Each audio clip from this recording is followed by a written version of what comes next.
স্ত্রীর নাম ধরে ডাকতে হয়, যেমন ভাবে আগে বুঝেছি স্বামীর নাম ধরে ডাকা যায়। ওই যে ইব্রাহিম আপনি কোথায় যাচ্ছেন, ইব্রাহিম আপনি কোথায় যাচ্ছেন, ইব্রাহিম আপনি কোথায় যাচ্ছেন।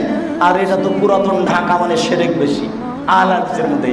কে যদি স্বামীর নাম নেই তাহলে স্বামী মারা যাবে, এই জন্য স্বামীর নাম ধরে না। শাশুড়ি যদি বুঝতে পারে যে স্বামীর নাম ধরে ডাকছে তাহলে তো আর ভাত হবে না,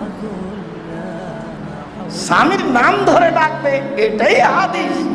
নাম ধরে ডাকা যদি বেয়াদবি হয় তাহলে বুঝবেন বেয়াদবি বলাটাই বেয়াদবি,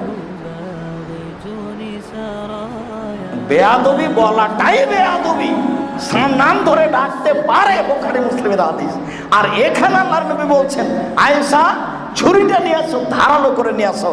আপনি স্ত্রীর নাম ধরেই কাজে বলবেন, মাঝে মধ্যে কাজ করতে বলিয়েন, কাজ করতে বললেও শান্তি পায়।